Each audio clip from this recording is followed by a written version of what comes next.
Hi guys, this is Radhika here again. So today I wanted to make a video on how to identify your soul contract. Okay, so soul contract is a concept. It's just a name given to a concept, which is basically so a soul contract is like a learning that that was kind of assigned to you in this lifetime.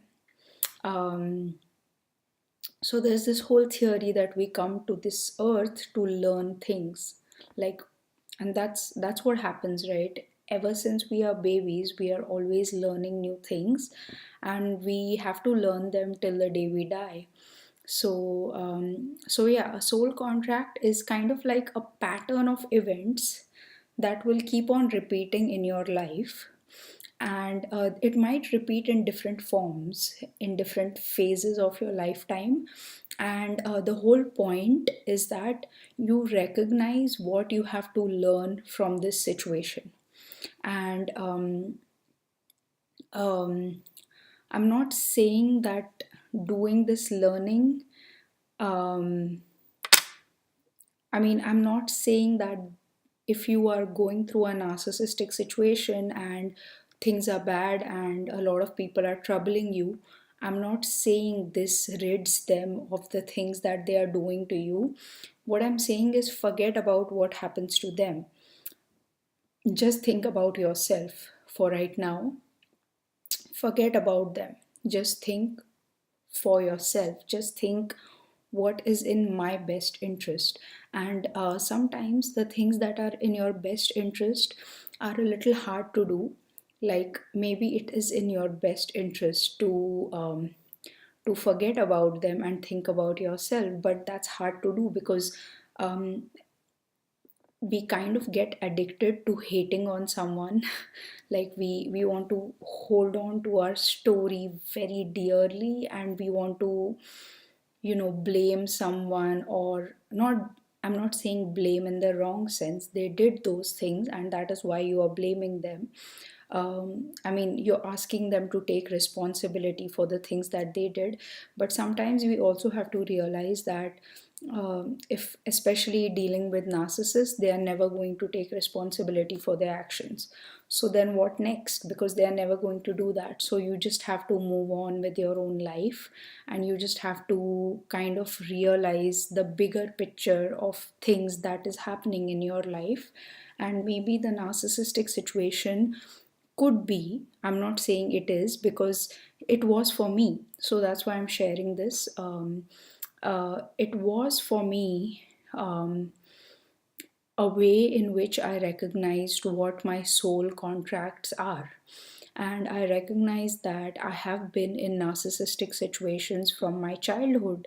I just did not know that those are narcissistic situations. And I didn't know what to call them. Basically, now I have a tag that I can put on things. So I'm just tagging things now. Um, but yeah, I have been in situations my whole life where I felt the same way again and again and again and again. So, this is a very good way of identifying a soul contract, and it might have happened to you with the narcissist or might not have. I'm not saying it has to happen with the narcissist, but it did for me.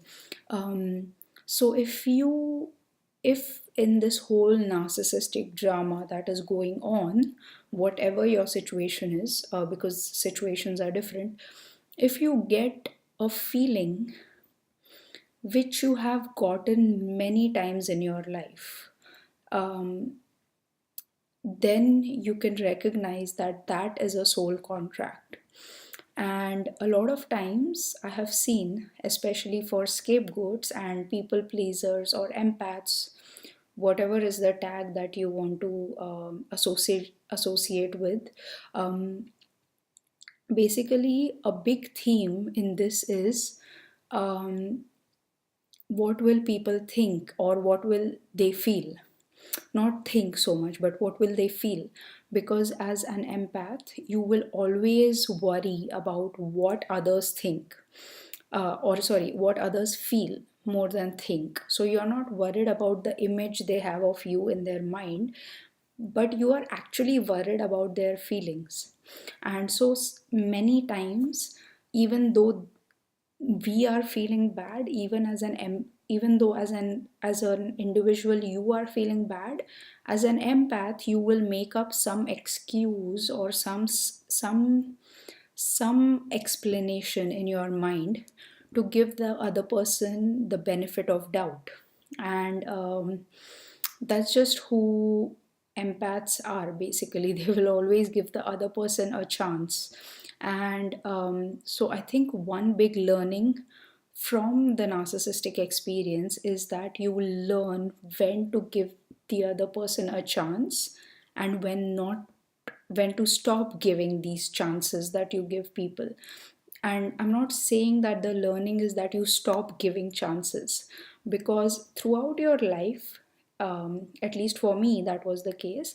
I have been in these situations where I have always given the other person benefit of doubt, and many times I have regretted it. I just realized that it was a game for the other person, and it was not a game for me. I was really thinking that they mean the things that they are saying. So I think naivety and giving other people chances um, is a theme that was repeating in my life. And again, I was put in this situation where I give this person a chance or I don't give them a chance. And because I learned about narcissistic personality disorder and all these things, I realized that this time I am not giving this person another chance. I am no one to give them a chance. If the only person who can give them a chance is themselves, if they decide to change. But I do not want this person in my life, in my energy zone. I do not want them near me. So I'm not giving them that chance of coming near me. If they want to improve, they don't want to improve, that's totally up to them. But I have the right to say who comes into my zone and who does not. So I am not going to allow this person in again, which I would have if I was younger and if I did not know about narcissistic personality disorder. I would keep giving this person chances. So yeah, this is a learning that I have, that now I do not give people chances blindly. I kind of go with my intuition, I go with my gut, I go with the logical side of my brain. I think through things. Also, I go with my gut feeling. Should I or should I not? What do I feel when I'm around this person? And then I make that decision, and I do make that decision. Previously I thought I don't have the right to make that decision. I used to feel that we have to be good to everyone, no matter how they are, what they do, how they speak, how they make us feel. I thought we have to be good to them. And it's a great thing. Actually, my parents taught me this of all people. Like, they told me that you have to make it's your decision who has to be in your life. And I'm so grateful, because a lot of parents might just tell their daughter to adjust, which is a good teaching, because that is what they have been taught by their parents. So you should adjust. It's not like you have to be like a narcissist, that I have to have my way, but there has to be a balance in everything. So you have to adjust a little bit, but you also have to, like, make your stand a little bit. So it has to be like that sweet zone of balance where things just align properly. So yeah, that is one of my learning, that I do have the power to say what happens in my life, and to guide my life in the way that it is supposed to be guided. It's like divine guidance. That is the way your life is supposed to happen, and those are the lessons you have to learn to make your life go a certain way. And you will see this once you start going on the path of your life. You will have a lot of synchronicities, you will have a lot of good luck, you will have a lot of, like the state of grace that they call. A lot of things will align for you. um, so yeah, so basically this is how you identify a soul contract. If you have been through your life, and you will really have to think through this, all the bad times or many of the bad times that you faced in your life, there must be a theme to it. So you have to put a theme to it. You have to understand what you felt when you felt that way, and what was the core emotion that was getting triggered every time you felt that. So let me just give you some soul contracts that I have identified, not only within myself, also people, like friends and whoever I'm close to, whose ever personal life I know. I have seen them struggle with these things, and also I struggle with some of these. So this is how you can. These are some of the common soul contracts. So one of them is feeling not worthy enough. So you will get into situations where you have to keep giving to other people to feel good about yourself, because you feel if you give to others and they praise you, you feel good. If you give to others, they don't praise you, you don't feel good. So it's a kind of like the feel good that comes to your being is coming externally, it's not coming internally. So internally, you feel hollow, and you feel like you need appreciation from others. Only then you feel appreciated, otherwise you are always just craving for appreciation. So that is a feeling of not feeling worthy enough, not feeling good enough. And that is a feeling I feel a lot of narcissists feel. A lot of codependents and empaths also feel that, maybe because they pick it up from the narcissists, or I don't know, maybe they have, it comes from childhood basically, where you are made to feel not worthy enough. The other one is troublemaker. So this is actually an extension of not worthy enough. So a lot of time when children do not feel worthy enough, like when their parents are ignoring them, or just like not encouraging them enough, they, what they do is, to get attention, they will create some trouble. That's just the way children are. And so this child gets a reputation of being a troublemaker. So they will continue that role. They will continue living that role throughout their life. So they'll always be a troublemaker. They'll get into fights. Maybe after they grow up, they'll get into some addictions. Yeah, basically they have been programmed to think they are a troublemaker, so they go finding trouble, because that's their inner dialogue. So they always attract situations in which they become the troublemaker. So if you always feel like you're always getting into trouble, something or the else is happening always, the entire family has kind of put that reputation on your head that you're a troublemaker, then this is another soul contract that you have come here to kind of learn from. That you are not a troublemaker. It's just something that was programmed inside your brain when you were a child, and you have been living that programming your whole life. Um, Okay, then the next one is a failure at everything. So all of these actually stem from not feeling worthy enough. All of these have their root in not feeling worthy enough. So a lot of times, children will take up some activity and they might not complete it. They might do it halfway and then they'll leave it. So these kind of children, they get a reputation of being a failure at everything, or not completing things all the way. And such people always have a problem with they have a problem with commitment. They have a problem with not following through on things. So they might be late on bills, and they might be late wherever they go. They might not worry about time so much. They might be disorganized. So basically the programming that they have is that you are not going to succeed, and that was put onto them. Maybe they were interested in basketball, and then after 2 months they realized basketball is not interesting now. So they changed the sport, or they decided to do music instead. And they were just trying out different things, and they were trying to find their passion in a particular thing.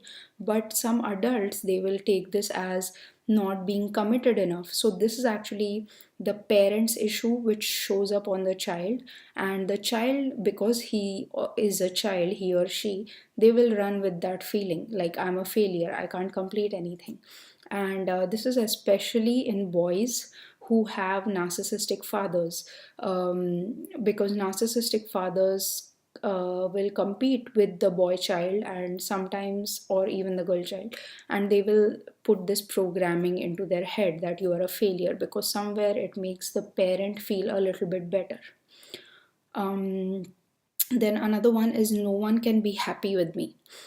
This is for children who have had narcissistic parents who used to be fighting all the time, or maybe they used you as a reason to fight. So maybe the parents were not on the same page, and a lot of times uh, they might be arguing about parenting, or something that involves you.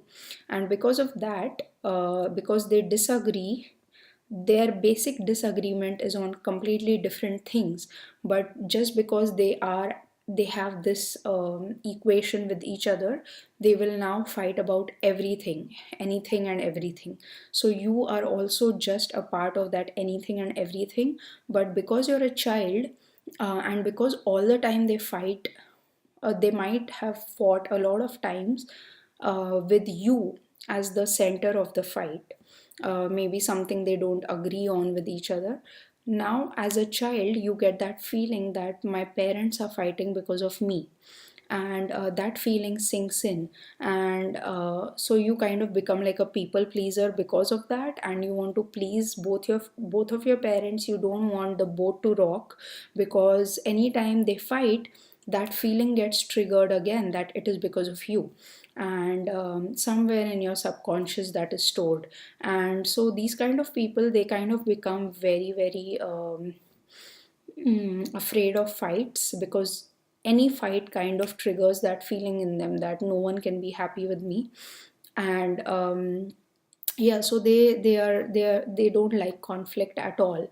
So they will listen to a lot of things, they will do a lot of things which they don't want to do, but they will have this feeling that I have to do this, because the other option is someone fighting with me or because of me, and then that triggers this feeling that no one can be happy with me. So yeah, that's another soul contract. Another one is, I will be left alone. This especially happens to people who have loved narcissistic people, who don't care about other people.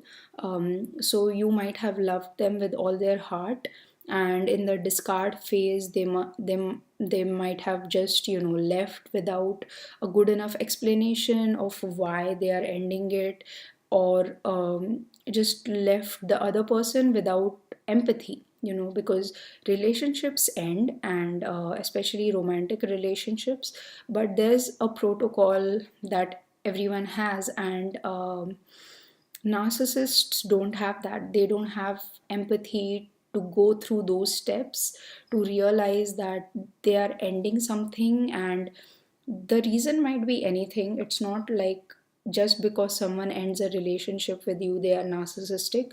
Maybe they realize that this is not going to work, but they have to have the courtesy of explaining things and making sure that the other person, of course they won't be happy, it's a breakup, but the other person is in a good enough state, like you can have some sort of contact, or basically you can have an adult relationship end where you have explained your point of view, you have heard the other person's point of view, and even though in the end there are disagreements, you do end it on some some positive term. It doesn't have to be like just get up and leave one day, because that leaves a lot of unanswered questions and a lot of feelings which are lingering. So yeah, if you have been through that kind of a breakup experience, and we all have been through that, so um, or a relationship ending or a divorce or something like that, so it happens that we have this feeling that I will always be alone and I will have to, deal with being alone. Um, then another one is no one understands me or I do not belong here. So this is the one that I faced because I used to think no one understands me. And I have felt this way since my childhood. And I always kind of explained my point of view to everyone, but no one understood me. So this is one of the soul contracts I had to deal with, that no one understands me or I feel like I do not belong here because of their behavior towards me. So I realized that you just have to own it, that it's no one understands me, and that's okay, because the truth is, I have lived my journey since birth to this day, and no one else has lived that journey. It's only me who has lived it. So why do I expect them to understand me, and why do I have this feeling that they have to understand me? Like, it's my expectation that they have to. But why do they have to? If I understand my story, is that not enough? Why do I have to make everyone understand my story? So that's another way of dealing with it, and that's the one I faced, that no one understands me and I do not belong here.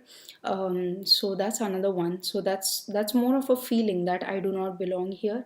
And that also, I think, is um, I mean, I think that's a genuine feeling. It's a soul contract, but we have to make the most of it. Even if you feel like you do not belong here, you have to live here and you have to kind of make the most of it. Um, and then another one is I'm not beautiful. So this is especially with girls who have covert narcissistic mothers, because they give you a lot of insecurities when you're growing up regarding your looks and body type, etc., etc. So yeah, that's another soul contract that maybe you have to work on, and it gets triggered by different kind of inputs that you have in your life. So yeah, this was my video on soul contracts, and then I'm planning to do another video on, after you have identified your soul contract, how do you try to work with it. Yep, so that was the video for today. I hope you liked it. I wish you all a lot of love and a lot of light. Thanks. Bye.